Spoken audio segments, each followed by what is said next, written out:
I'm looking forward to this conversation, and it looks like we are live. Yay. All right. Okay. Here we are. Live on Facebook.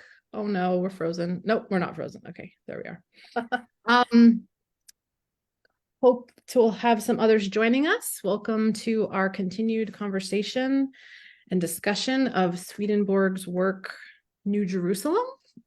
We're making our way through, more than halfway through now. And this week, our chapter is titled Taking Credit. So as a reminder, we're looking at this work. Swedenborg wrote a lot of books, a lot of things, but we're trying to hone in with this book as to consider this vision of the new church that we're trying to be collectively and individually, and what all of this means, what all of this really means practically in terms of how we live, how we experience life on our own and with each other. And I'm glad to be joined this, I guess it's not morning, it's afternoon, this noon time with Tassie Farwell from El Cerrito. I want to say hi, Tassie. Hello, everyone. This is our first time having you here. I'm so glad. And then we have Andy Stinson back.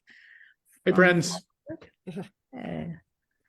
So Tassie was mentioning this was a nice chapter because it was short. It's short, but I think it's a bit meaty. So I'm excited to hear your reflections on what Swedenborg said, but then also what it means to you. What's your experience with taking credit?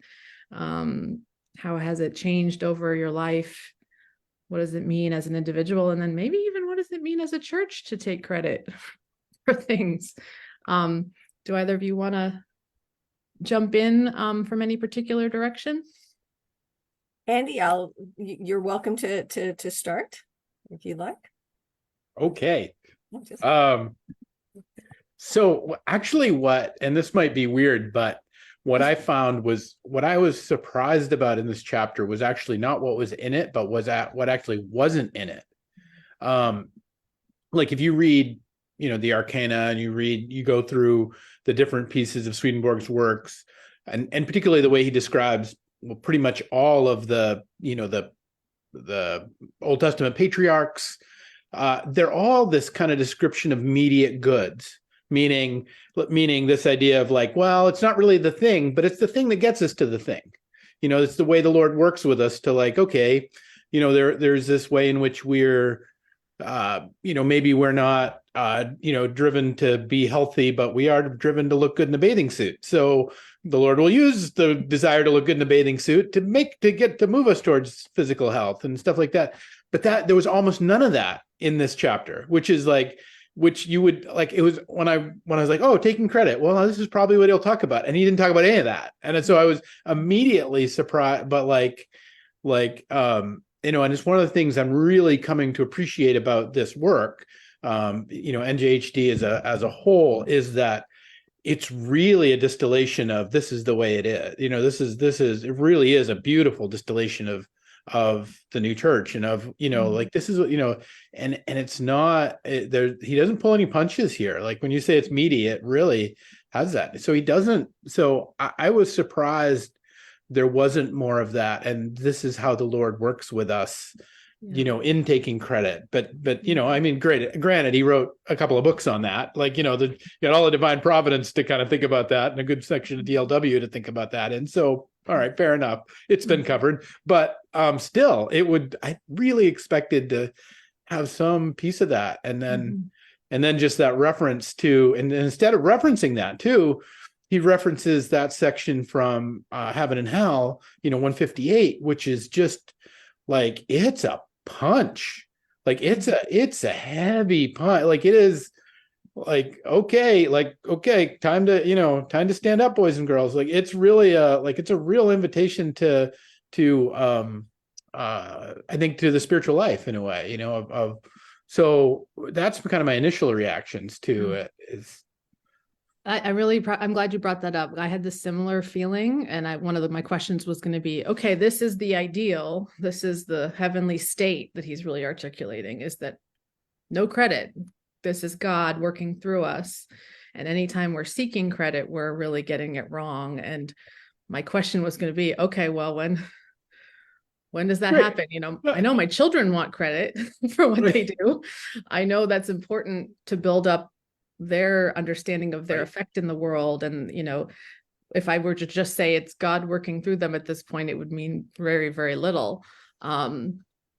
So yeah, I did kind of wish he said a little bit more, but he just sort of leaves us hanging. This is where we're meant to get to. And what is it? When does that turn happen? How does it happen? I don't know. I wonder if either of you are willing to talk about that in your own experience. Right. And on that, what it's also interesting is I just noticed it almost just as I was just coming back to this, was that the next chapter is repentance. So this is a set, like, I feel like I'm being set up, like, okay, like he makes a very, like, for a guy who's never black and white in many ways, like, or at least never black and white in terms of the Lord's process with us, maybe to say that, like, he certainly is, he makes this point that he makes here numerous times, but he's never kind of like, just that the Lord's process with us is one of just this digital, like, hey, you make it or you don't kind of thing. Like, he's actually like, no, there's, has whole books written on how the Lord works with us, to just skip over that and really kind of give us this very, like, digital world of is really interesting. But I feel like he's setting up the next chapter in a way too, of like, okay, kind of yeah.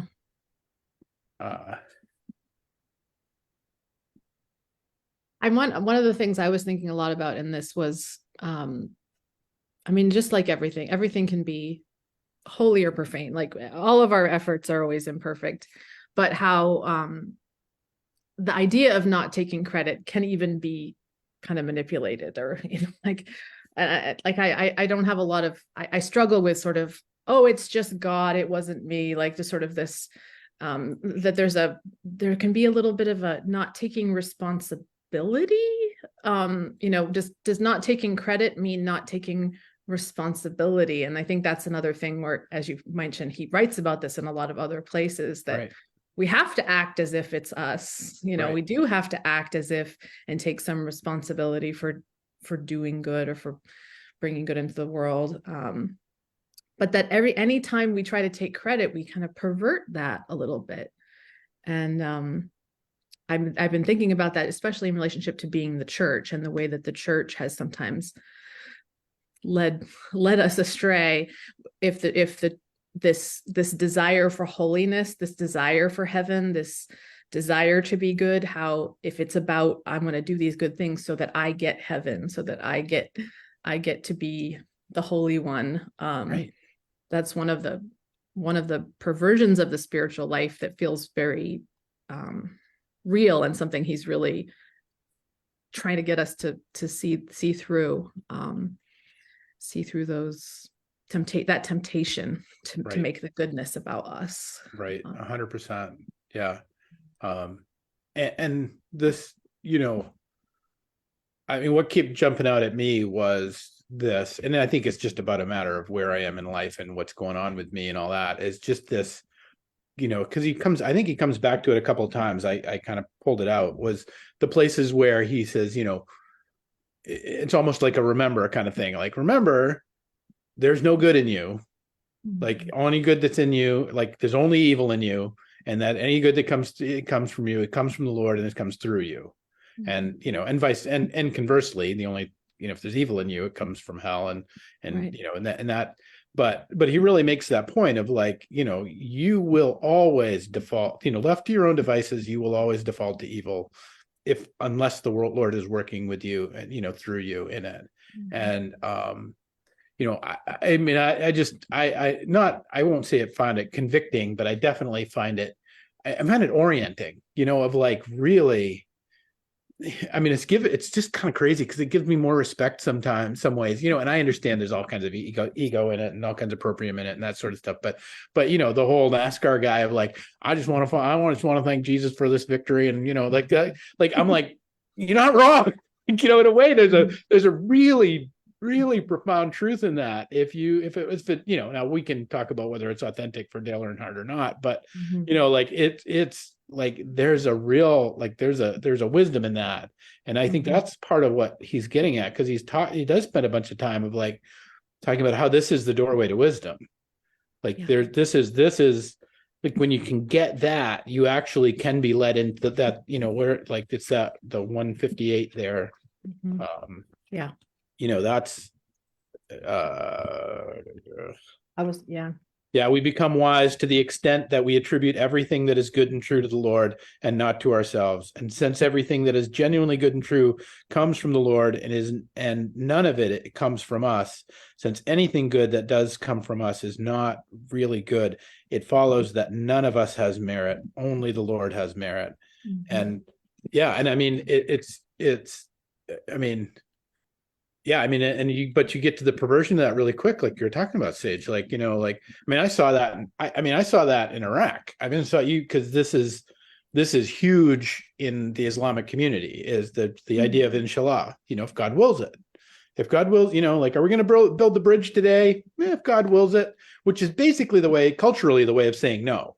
It's like, is this kind of like, well, like, but there's this, but it really is this deep idea of, we don't have a lot of agency in this, and we're not taking responsibility for a lot of this, and that we can actually do really horrible things and not take responsibility for it because God willed it, and that there's a perversion in that we have to be careful of. And so it's really, it's a, I won't say a fine line, because I actually think it's a pretty broad line, but there is a real orientation that we have to find in that. That's what the true orientation is to it versus the perverted one. Yeah. Yeah. Barb online is bringing up the question of evil. There isn't a lot about that in the chapter, but Andy brought up the foundational idea that Swedenborg offers, that we are born with evils, that's what drives us, until we make space for God's goodness to come through. But you kind of said it quickly that actually, if you get into some of his other works, the evil's not ours either. But it's right. Like it's implanted in us through our heredity, through the influence of other spirits. But that, if we take too much credit for the evil, that also is problematic. Yeah. These are both kind of states flowing through. Yeah, my favorite quote is out of Heaven and Hell, is that, where it really says, like, most of the problems with the world is the fact that we either ascribe heaven to ourselves or we ascribe hell to ourselves, and that we don't see the world, we don't see or understand ourselves as being the place in which those things come together, and we're the mediators of those. But they're not, neither one are ours. And if we understood that, we would really have great purchase on the evil in the world, like because and the good in the world, because we wouldn't get so hung up on being such a good boy, or get so hung up on being like, I'm so evil and so horrible. Right. Either state disconnects us from other people and makes us, it's part of the proprium of us feeling we're so special because we're the best or we're the worst. Exactly. Robin also is bringing up, can we take credit for at least opening ourselves up to allow God to do good through us? If we are closed off, it won't happen. And I think that's a good question. I maybe the word credit is a little tricky, but it does feel like you're hitting something, Robin, around what we actually have the power to do. And it feels like maybe the only power we really have is this simple act of turning towards or away. Turning towards God or away from God, allowing ourselves to be the vessel versus disallowing. And what I would say, and the way I would put it too, is that maybe instead of credit is to just pivot that in terms of joy, because there's a joy in goodness. There's a joy in the right. There's a joy, and not just in the like, I'm doing the right thing, but in the like, really seeing somebody who's struggled and you've helped and you legitimately want their good, and having them got through the other side of something, and to really, kind of experience the joy of the other as if it were your own. Like, that's a real thing. That's not the booby prize. It's not like the second thing that we get to do. Like there is, and I think framing it in terms of like, to really, the heavenly joy that God wants from us in the doing of the good is really ours. Like that really is, because that's the gift that comes from all goodness that God wants from us, and so, and that can feel like credit, that can feel like, oh, like that can feel the same, like that can feel like getting the gold star, but it's really what's baked into the process of us opening ourselves to goodness is really about us of feeling that joy. I like the way you put that. I can think of times in my life where I've felt that pleasure and that joy or that flow, and I have had moments where I feel it and I experience it, and then I do go like, how awesome am I? and it does, it pops it in some, it does, there is a way in which it's like being on a roller coaster and enjoying this, and then being like, I'm in charge of this roller coaster, and will it ever end? Like there's like a clenching that almost happens. The contraction for sure. And I love that. It's like when we're not being self-conscious, we're just in it. We're just alive. We're just feeling it, and it's good, and it's flowing, and it's bliss. It's all the great things that we believe heaven to be. And it's the minute that self-consciousness kind of clicks on again, that holds us back. And maybe that's part of the growth, is like feeling that clicking and going, do I have to keep, is this really important? Am I that important? Am I that, it's, all of us are like these points on this larger whole, and we just think we're so important. We think we're going to always be here, and the universe hangs in the balance because of our tiny efforts. But once we realize there is this bigger life flowing in, then we can just participate in it, versus and that's really control. Part of that, the kind of the dismantling of our proprium in a right way, that it's not like, it comes back because we're not just going to, become this, glorious, selfless, being all of a sudden, but there is a way in which, okay, that part is set up and that part is built. And so we can kind of take that part of the scaffolding off. And so doesn't mean it's all gone or it's all, but it's this, you can see that process in it. And so there's a rightness almost in the having the experience, and then the contraction, like that the contraction has its function too, in the sense of like coming, okay, and yet there's still a self that we have to contend with, like there's still, we still want to eat all the hamburgers or whatever, like there's still the sense of like these deep, these parts of ourselves, that it's not that, it's one of the things that's so encouraging to me in, as Jim Lawrence likes to say, we should all hope this is true, because it's the most beautiful and glorious and compassionate vision of a Lord that just loves us and works with us wherever we find ourselves. And so that kind of, because it really is about like not getting it right all the time, or even not getting it wrong all the time, but this kind of operation that's happening as it unfolds, and that God's working it out. Yeah. Amen. The other thing I wanted to go back to the evil thing, just because I do think he uses the word a lot, and it's really worth defining. And this is the way I like to define it, because it's, is to think about it in terms of like a baby. Like when the baby is hungry at 2 a.m. and screams its head off because it wants to be fed, it is a tyrant. And it is an evil, self-centered little creature. And it doesn't care that you have to get up at 6:30 in the morning and, and do a big thing, or you have a work day tomorrow. It doesn't care. It is so selfish. We can't possibly imagine. And it's exactly what the baby should be doing, because the baby doesn't do it, it's not going to survive. So these evils are not, this like, how am I plotting to take over the world, or kind of some version of Minions or something. It is this hard baked into us that like our self-referential, our this way in which we have this, desire to survive, and we have this desire to get our needs met, and we have this desire, and that and that's, you know, and that we are finite in that we, you know, there's a, you know, we can, you know, yeah, mom can get up and feed us at 2 a.m, but then at 6 a.m, they're going to cry again because they want, you know, like that we, you know, we need that, you know, our needs are really endless in that, you know, they're really, there's, you know, because of our finite nature in that. And so, that whole part of, you know, so when we talk about evil, that's kind of what I like to try and frame it, because it's like, to really not think about that we're, you know, some diabolical creature trying to destroy the world, but we can understand if we let that impulse, if, you know, we're 40 years old and we let that same impulse run the world, that's what tyrants look like.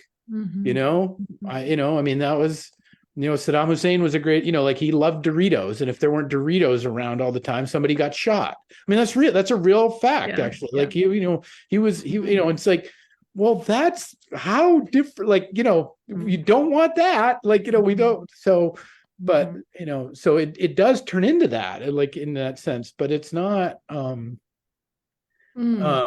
yeah, anyway, so I always think it's important to define that, because we can, you know, it's not a word we like to talk about in 2023, and it's a word that, and I think it's just, we have to accept that, yeah, we're finite people with finite limits, and we're going to get grumpy if we don't have a sandwich.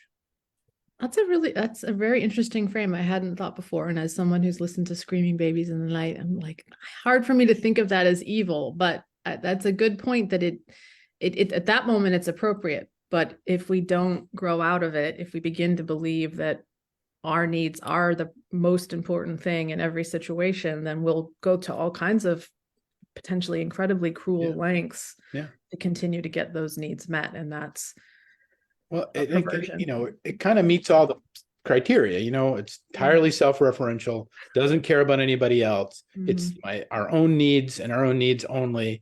We refuse to be negotiated with, you know, like all of those elements of like power over, you know, it's demanding power over, you know, it really has all those elements.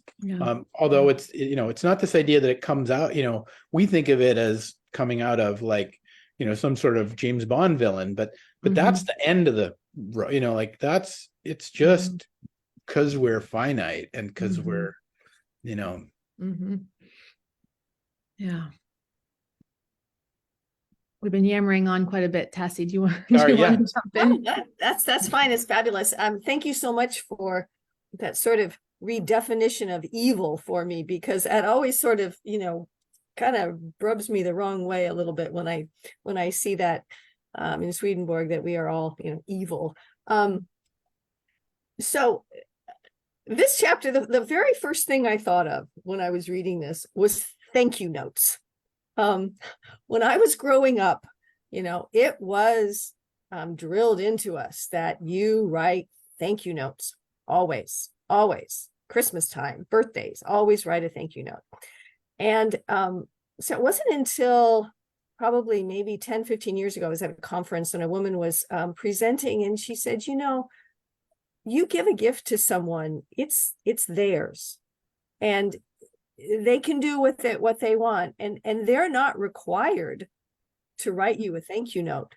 And all of a sudden I was just, I couldn't believe this. I even remember I told my mother this. I said, Mom, people are not required to write thank you notes.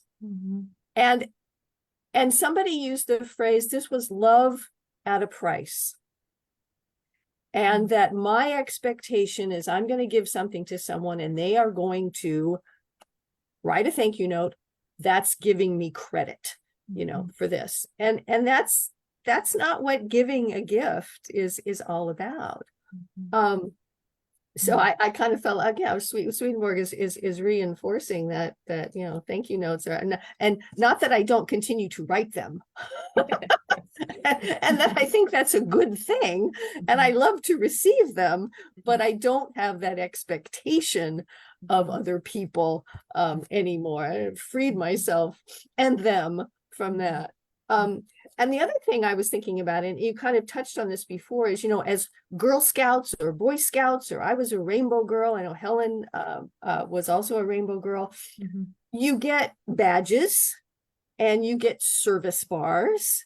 And, you know, would I go do my 30 hours of service if I didn't get my little bar that's going to go on my, you know, thing, and it's going to swing, and, you know, this is pretty cool. I don't know, but I was thinking, but, you know, sometimes you do that service and you kind of enjoy it. And you realize, you know, later on, that's, you know, maybe the service bar really isn't that big. I mean, it's a big deal, but you know, it's that practice. And somebody uses that term, you know, you fake it till you make it. You practice, you go out and you do it, and you realize, hey, this service isn't so bad. And and kind of like you were talking about with your kids, you want to get that started so that it really does sort of become that inward practice that you really don't need credit for. Then I started to think, as a former, you know, teacher and adult school person who worked with folks getting jobs. I was always trying to get people back into the workforce, writing interview questions, writing resumes, those kinds of things. So I immediately thought about, you know, what do we do when we write a resume? We write down all the things that we have done, all of our accomplishments, try to put it in terms of data and money, and, you know, how much did we make for the company, or blah, blah, blah. Or in interview questions, we're supposed to, you know, this, or I said, you know, it can be kind of hard to say all these good things about yourself, but that's what you're supposed to do. That gets you the position. So that also kind of came into my head.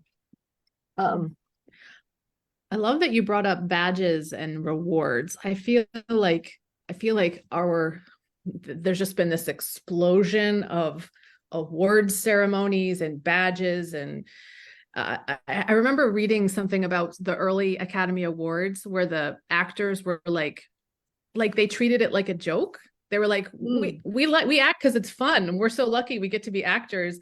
Oh, and now they want to have this award ceremony, and they were just like, oh, we'll celebrate you. Like, they did not take it seriously at all. And now, oh my God, it's so serious. Oh, I'm the Academy Award winning, you know, do. And it's like, really?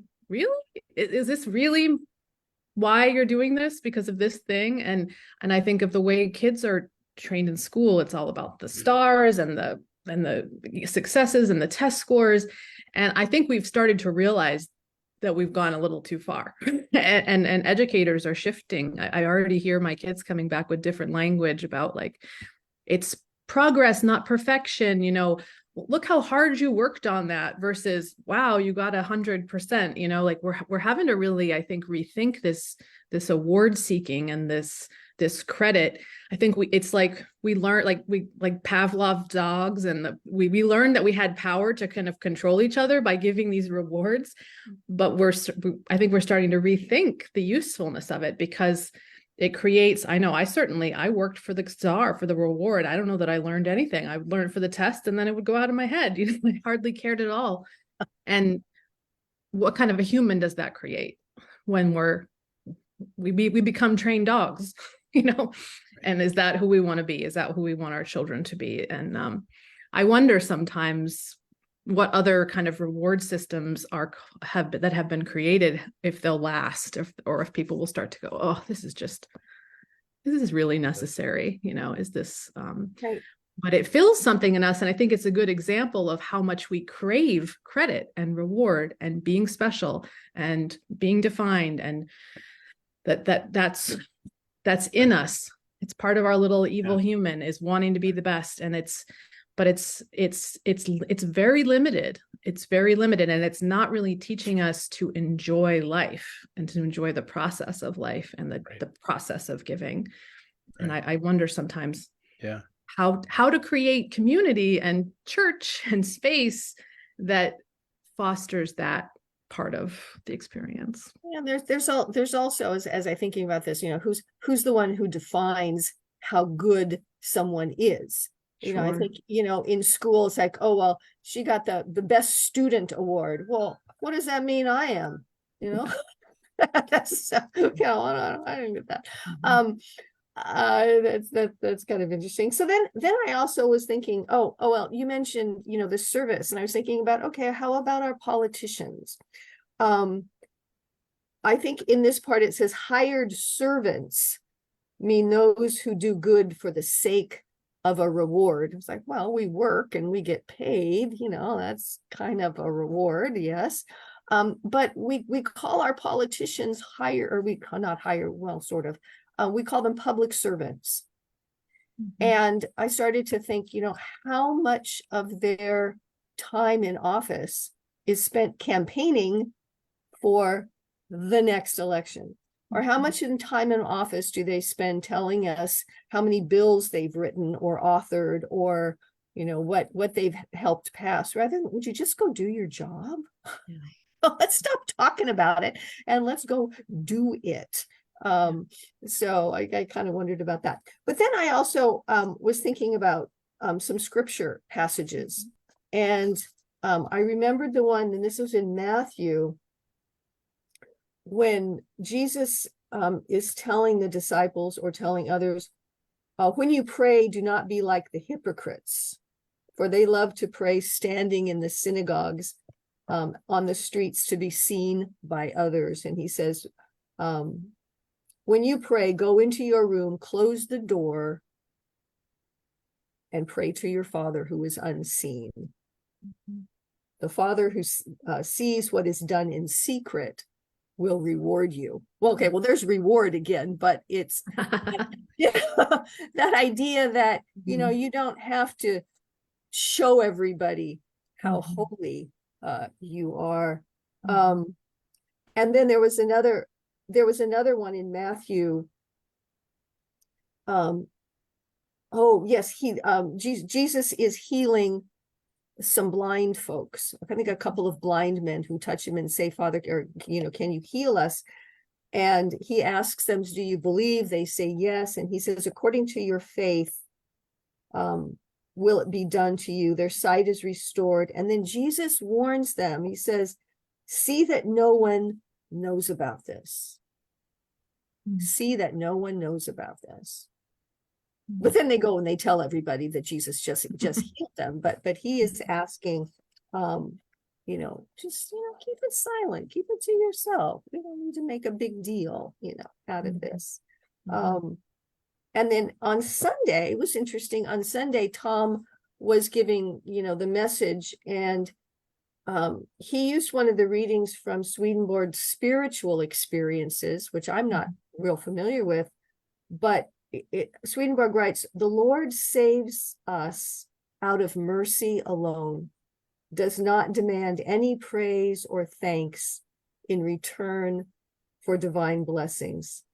The Lord does not demand anything at all from souls, spirits, and angels in return for divine thanks. No credit needed. That was pretty interesting. And then I started thinking about blame. And you kind of hinted at this before. It's like, well, is blame a form of credit?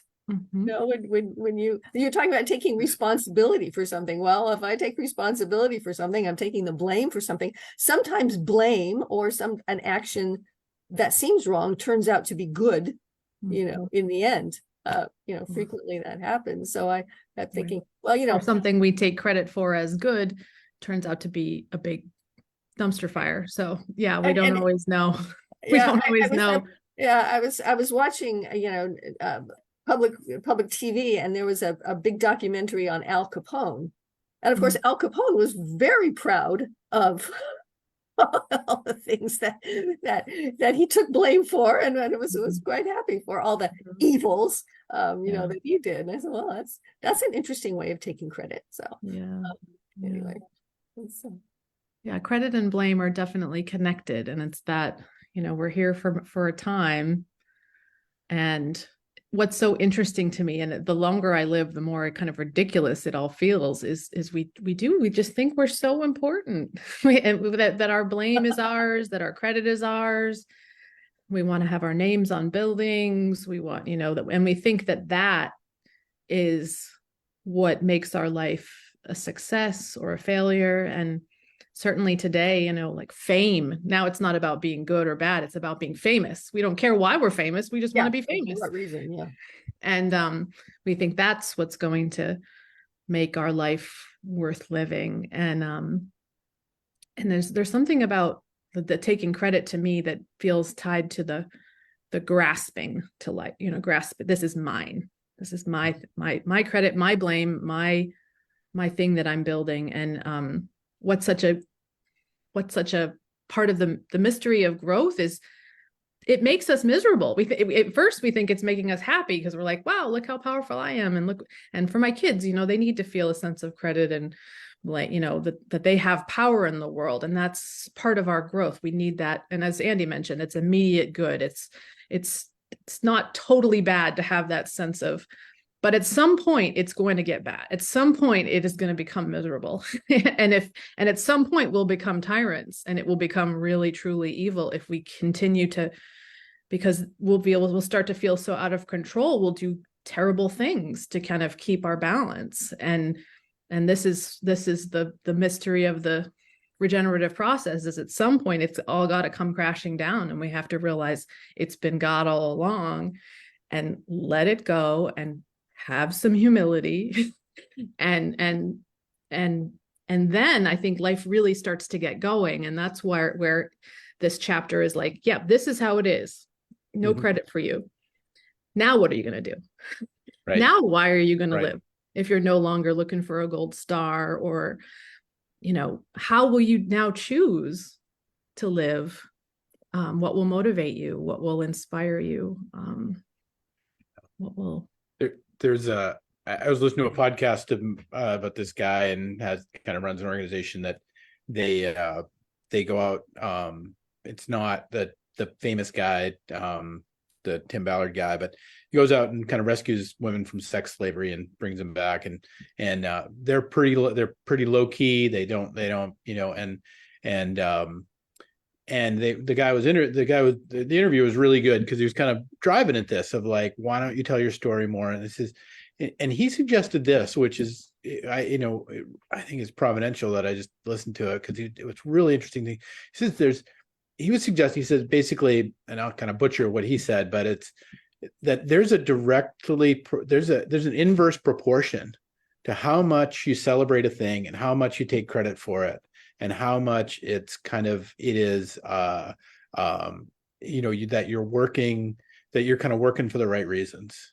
And I was like blown. I didn't know on that for a while. And then, you come to like, this is because, it's like, his thing was, we all on our team know why we're doing what we're doing, because we get a girl that was being abused and she's no longer being abused, and we kind of launch her into a new life. And it's like, and we, and we get to experience that. And that's enough. Like, that's not only enough, it's more than enough. Like, it's, and to take any credit for that, or to take, to kind of blow that up, and it would be, to have the party at the end would actually take away from that, would actually just diminish it. That there's actually that there's an inverse proportion between being able, kind of, we can ascribe it to ourselves, or we can ascribe it to, the heavenly life or whatever, like, but it's there's an inverse proportion to that. And it was a really interesting, like, I don't know if that's true, but it certainly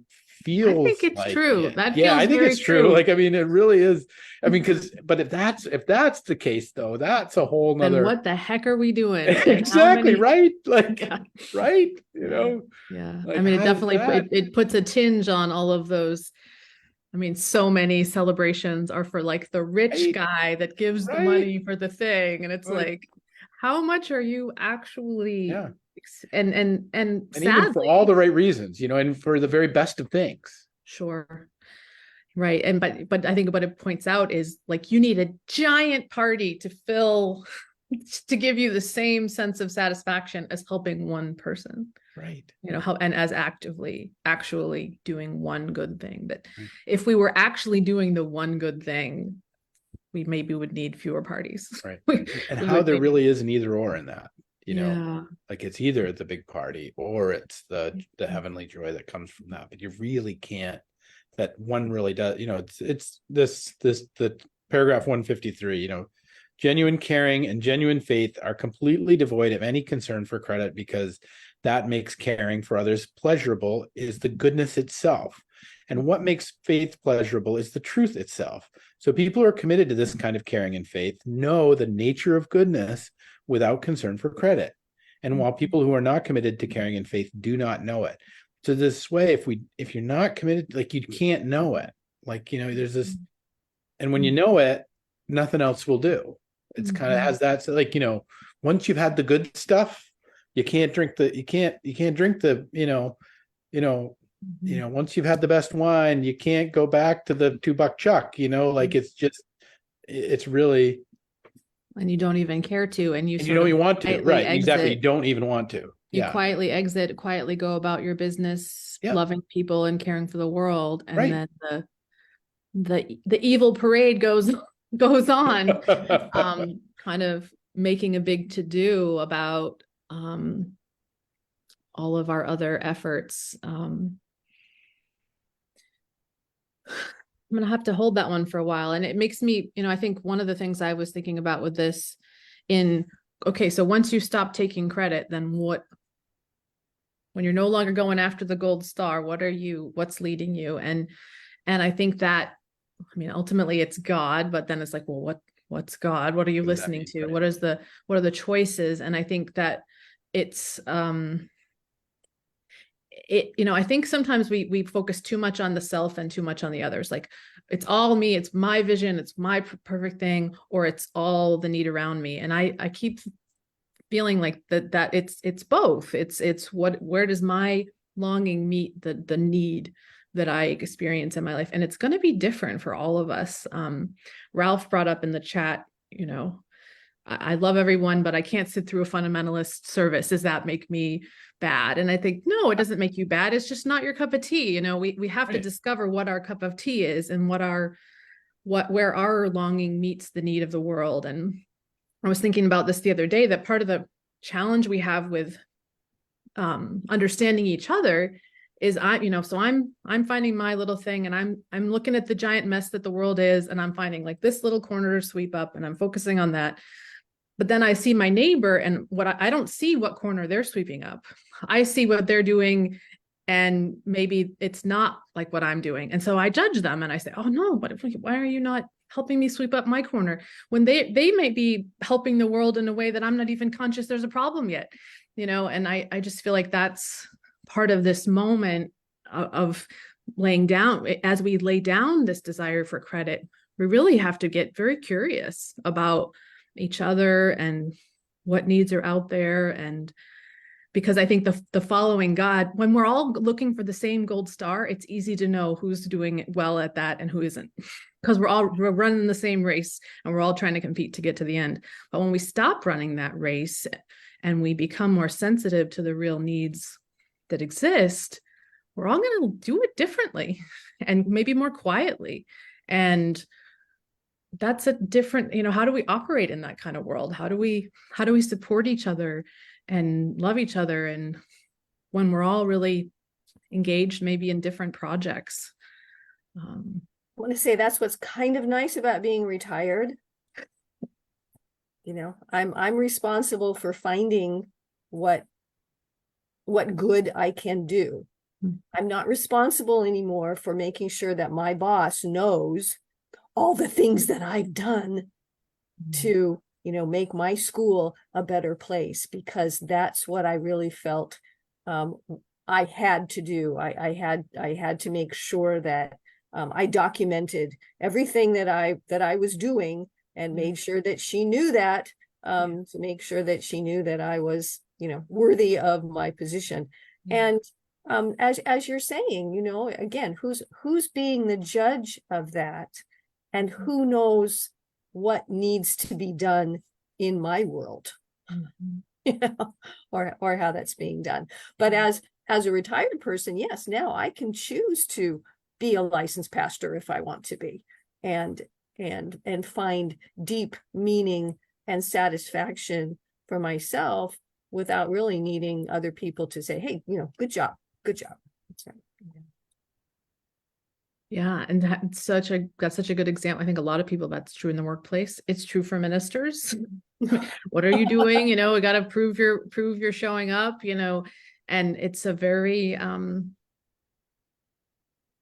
I like to believe it's something that's gone overboard, and some of us are going to start waking up to it. I certainly think, I mean, I hear about examples of like creative spaces where businesses are realizing, oh, if we give this person freedom and we let them just get creative, they're actually going to give us a lot more product than if we sit around and have all of these arbitrary, there's like whole, just like everything, there's all this bureaucracy around holding people accountable, versus just letting humans, offer up their gifts, fostering community that encourages us to bring our full selves to the table is, in my mind, going to be much more effective than here's all of these arbitrary posts that you have to meet. And then you just spend all your time meeting these things instead of doing the work of really caring for your students or whatever your job is.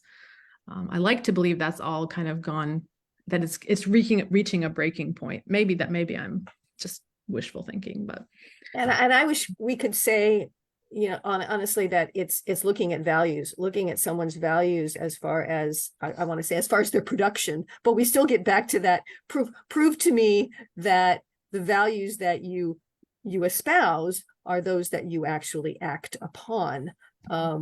But I'd like to say that, we hire people for their values. And as you say, to let them act out those values to the betterment of our communities and our families and our neighbors, as it were.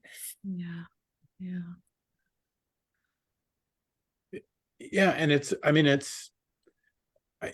what is, I kind of started with saying, what I was surprised what didn't show up, but what I fully expected to show up and did was, Swedenborg's kind of return, as he always does, to look, it really comes down to what you focus on.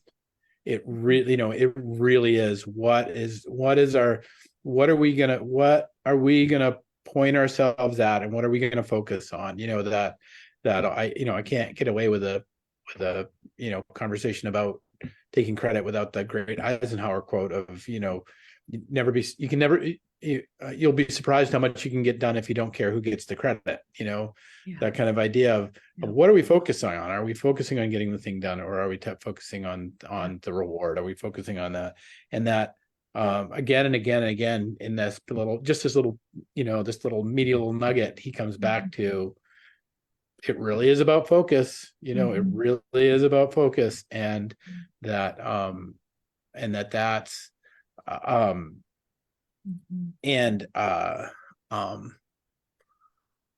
the reminder that there's delight in that there's that has delight in it, and so it's Andy, would you mind saying that Eisenhower quote again? Is like, what could we get done if we didn't care? Because I think it was really, I think I'm probably paraphrasing it, but he says, you'd be surprised how much you can get done if you don't care who gets the credit. I think that's a perfect synopsis of what we've just been talking about. I think that's brilliant. Thank you. For saying that. Well, and you brought up politics, so because that's exactly the problem with politics, is if we're always running for re-election and we care only about the way we look, then we're not really working on bringing about goodness in the world, because it totally matters who gets the credit. Is it my party or your party? Is it my campaign or your campaign? And I honestly I wonder if that plays out in churches.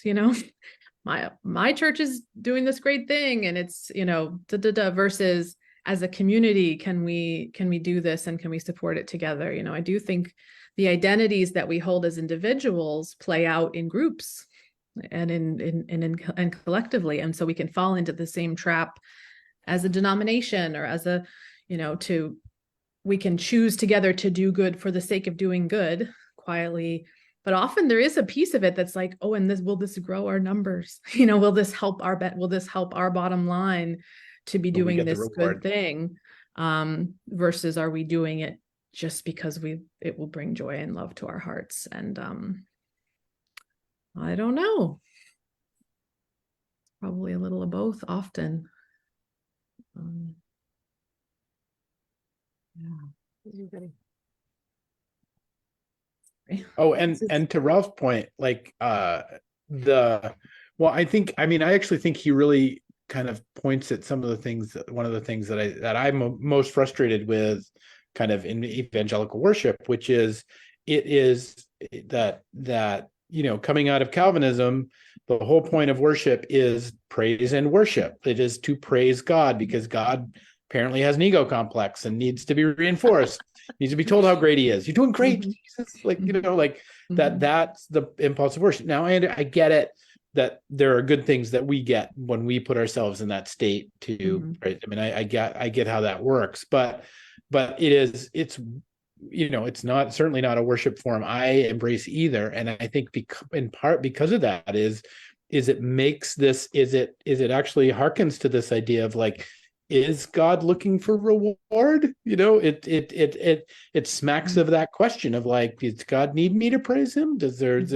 Why am I, why are my hands in the air again? Because I'm looking for this experience of praising God and that I need to be like, so there's all of that subtext, I think, in that kind of culture that it doesn't resonate with me either. And so but I think this chapter actually has, it is a piece of, it's attributing, I think, some of those, more humanly aspects to God that may, I mean, Sage used, that mercy piece you were talking about, the Lord just loves us and the Lord's just trying to bring us home and just trying to come into relationship with us and really doesn't care like about the whether or not we've got our hands in the air or not, and the fact that we do is the whole thing, the whole issue. Like, it reminds me of one of my favorite movies, Office Space, where they talk about they go to Jennifer Aniston's character and says, we can talk about your flair. What? I have the minimum number of flair. I have 16 pieces of flair. Like, well, you see Brad over there. Brad has 32 pieces of flair. Like, it's like, don't you want to be like Brad? Like, I mean, it's this, and once we get wrapped up in that, we're just, we're off, and even on the political conversation, I mean, I think in part the whole problem with the political conversation is because the inherent, I mean, and from my worldview, the inherent kind of nature of government is that it is dealing in hellish things. It deals in power and control. And so it can't not in some ways be infected by these things because it's inherent, and then we can talk about, whether that's, whether it needs to be there, whether it doesn't need to be there, how big it is, how good it is, but it's already, it's very function in the sense of being about power and control is to say is in, it already puts us in this realm of being, having to deal in kind of hellish things. So it's kind of prone to that, I think. One of the things, I think this came from something you said, Andy, is one of the parts of taking credit that's tricky is it's saying, I'm going to do this thing, so I will get that thing. Right. And usually, so it also grounds us in time and out of the present, because it's saying, I'm going to do this good thing because I'm going to get to heaven someday. And I think that's another way in which taking credit leaves us kind of stuck in hell, because then we're never there. We're always doing something. We're always making the moment a means to another end. Whereas when we discover that, no, I'm helping someone and it feels good and I am in heaven right now, then we have made heaven a part of our experience now.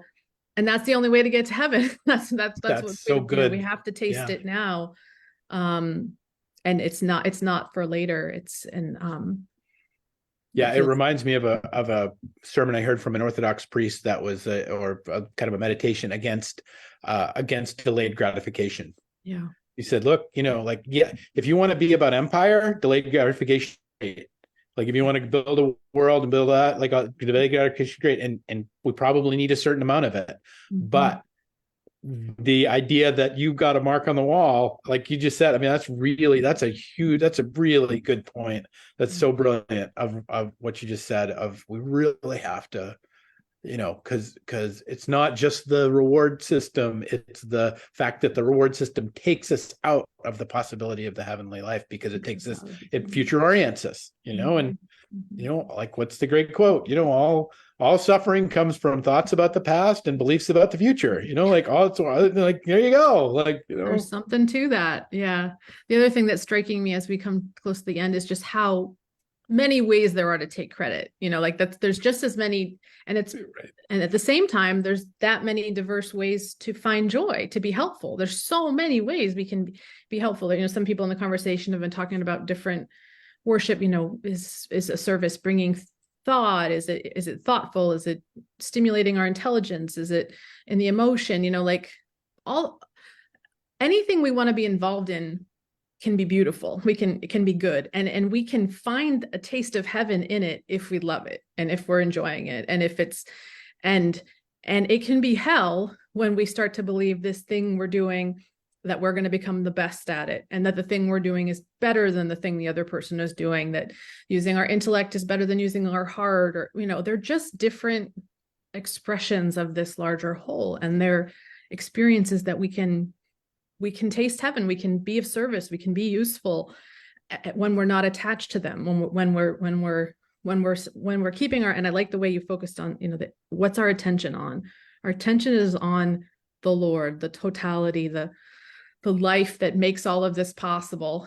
And when that's where our attention lies, and it's not about what are we getting, then we can do anything. You know, nothing is off limits.